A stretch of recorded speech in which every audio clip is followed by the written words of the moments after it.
Hello folks, if you aren't a fan of open world content in World of Warcraft or doing super easy dungeons, then the dry spell is nearly over, as this week sees the launch of Season 1 of The War Within. There have been some major changes to the start of this expansion, which is going to make it feel a fair bit different from previous expansions. I will be diving into that momentarily, but do make sure to stick around, as later in the video I will be sharing my own plans for how I'll be using these changes to help me gear up for the season when it really gets going later on in week 2.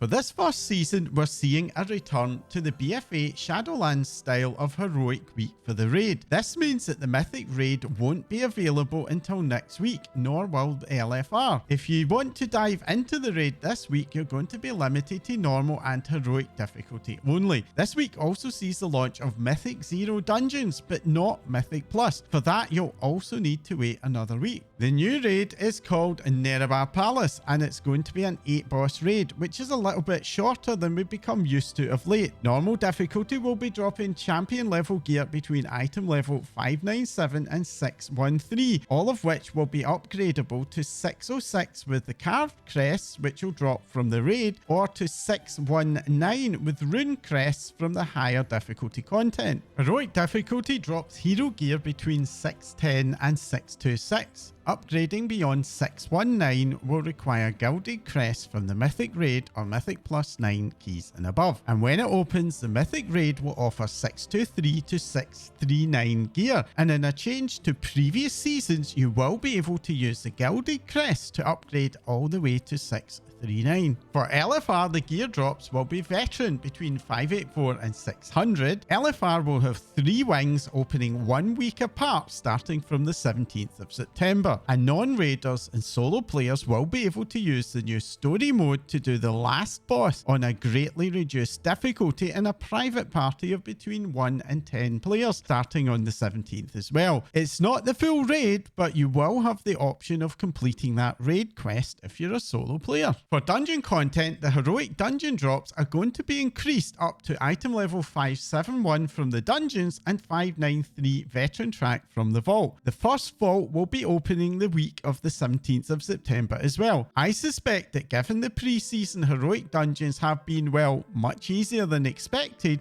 that there will be a difficulty bump to bring them closer to the old Dragonflight pre-season 4 Mythic 0 difficulty. Another major change to these dungeons is that the heroic dungeon pool will be switching over to the seasonal dungeon pool, which will be the same as the Mythic Plus one. This pool consists of 4 of the new dungeons: Arakara City of Echoes, City of Threads, the Stone Ball, and the Dawnbreaker, along with 4 returning dungeons: Mists of Tirna Scythe, Necrotic Wake, Siege of Borealis, and Grim Betrothal. Mythic 0 Dungeons will be dropping Veteran Track 593 item level with Champion 603 from the vault. And once it opens on the 17th, Mythic Plus is also seeing a few changes to gear drop. To get the best gear, you will now need to do a plus 10 or above, which will drop Hero Track 613 gear from the end of dungeon and Myth Track 623 from the vault. And if you just need the gilded crests,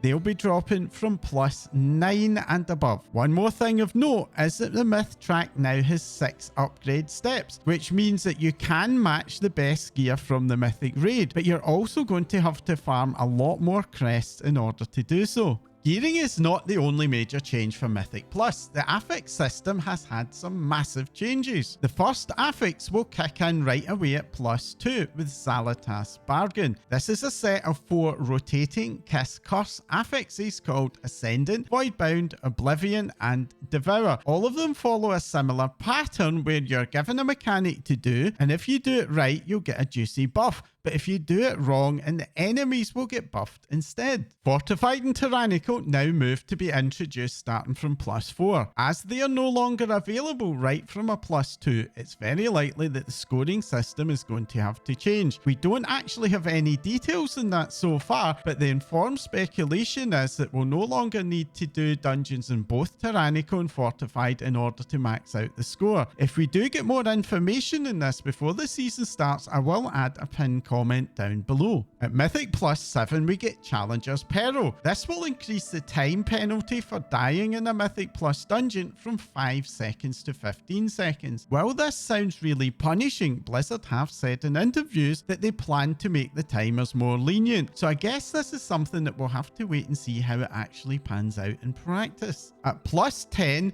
we see Fortified and Tyrannical again, but this time both are going to be active. Essentially, this means an end to the weekly rotation at the cost of a general increase in difficulty. And if you really want to push further, at plus 12 you'll get Xal'atath's Guile. This removes the plus 2 affixes entirely, replacing it with a flat 20% increase in damage and enemy health. This probably means that pushing into higher keys is going to be a lot more punishing than it was in the past. Crafted gear is also going to be available, and you'll be earning a half spark every week. And the item levels of the upper end of the crafted gear have been buffed to match that higher myth track gear limit. Tier gear is also returning, as is the catalyst, which is now called the Matrix Catalyst. You'll earn 1 charge for the catalyst every 2 weeks starting in the 10th, which means that at the absolute latest you should have your 2 set by week 3 and your 4 set by week 7. On top of that, of course, there's all the usual seasonal rewards, including a new Keystone Master mount, the Diamond Mech Suit, and not 1 but 2 mount drops from the raid. The Sureki Sky Reaver is a random drop from Queen Ansurek on any difficulty, and the Ascendant Sky Razor is a guaranteed drop for 3 players on Mythic difficulty. For those of you who perhaps don't want to do that harder content, or if you just want to min-max your gear, there's a brand new option. Level 4 and higher difficulties of Delves will also open on the 10th, and the rewards I suspect are going to make them of interest to everyone for the first few weeks at least. Level 7 and above Bountiful Delves will award Champion Track item level 597 or 603 gear,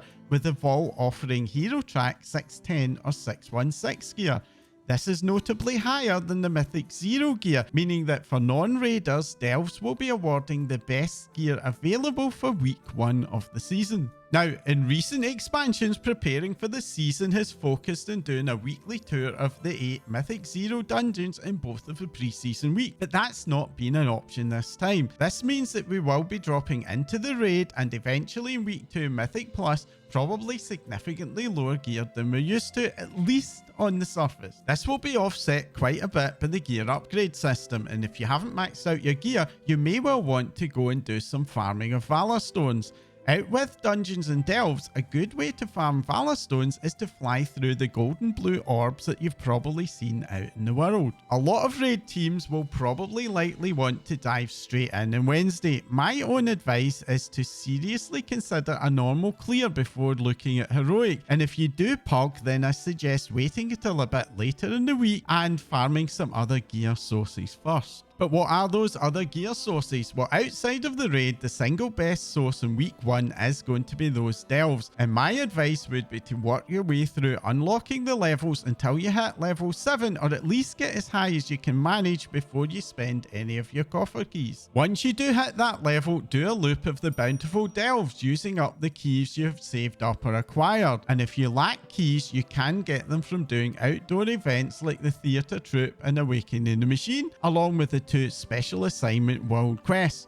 You can get a maximum of 4 per week from those sources. There will be a maximum of 4 bountiful delves available every day, meaning that if you've been saving up those keys, you should be able to farm them for at least the first few days of the new week. Assuming you are able to do 7 or above, you can expect to get a bunch of champion gear from these, which will help a lot. And if you haven't already, do check out the various renowned quartermasters, as a few of those do sell a couple of champion pieces as well. After you've cleared the delves, you'll likely want to do a Mythic Zero tour. While the gear isn't as good, you're probably not going to fill all your gear slots from the delves, and this means that it's also going to be a great way to get a first look at those Mythic dungeons before the Mythic Plus season gets going. Now, Mythic Zero is on a daily lockout, so you're not limited to doing just the 8 dungeons, although my own advice is to not burn yourselves out on diminishing returns by trying to do all 8 every day for a week. After all of that, if you play at a high level, then it's going to be to shoot for a heroic raid clear, or as close to that as you can get to it. Failing that, then I do recommend trying to at least get a few of the normal bosses done. But what about crafted gear? If you've any major gaps before the season starts, then you can use your weathered crest to get up to 590 gear without even using a spark. And this will also be quite a good way to fill any sub 590 gaps at the end of week 1 of the season. My own personal advice is to not rushing into spending your spark until at least week 2 of the season, when you should be getting a second spark. It's very likely that there will be some tuning changes to both gear as well as classes around the weekly reset of the 17th, and this could have a major impact on things like what embellishments you'd want to choose. So the earliest time to consider those for me is going to be the second week of the season.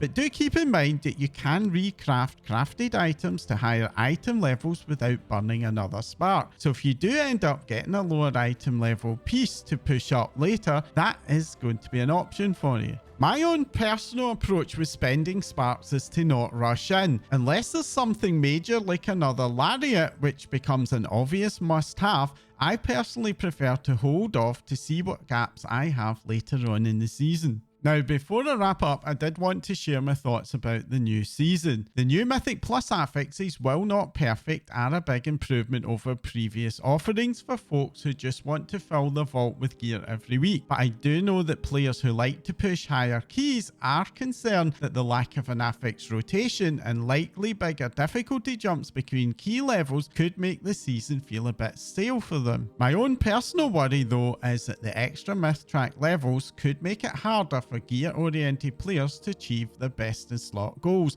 and that might lead to a bit of burnout. For the raid with 8 bosses, as far as I know, this is the smallest raid since season 1 of BFA, a season that many players felt at the time dragged on for a bit too long, even though it actually only lasted 4 months. There has in the past been a loose correlation between raid size and season length, so are Blizzard planning a shorter season this time around? We do now know that the 20th anniversary event in November will include the Blackwing Lair raid, so this could just be a way to make some space for that in the raiding calendar. Just a thought. The first half of the new season generally does look very strong to me, but that shorter raid along with the changes to Mythic Plus at the higher level does make me wonder if the season will have the usual staying power. If Blizzard are planning something different from later on, that will probably make this concern moot, but at the same time, it would not be the first time that the first season of a new expansion has ended up becoming quite stale towards the end. Honestly, it's impossible to tell how this will play out until we get in there and play it, and I'm confident enough in the start of the season to be pretty excited. But what about all of you? Are you excited for the new season? Do you have any tips on how to better prepare for it all? Let me know in the comments down below. The start of a new season is often one of the more eventful periods news-wise, with lots of new in-game discoveries, Blizzard's reactions, and sometimes overreactions to player behaviour,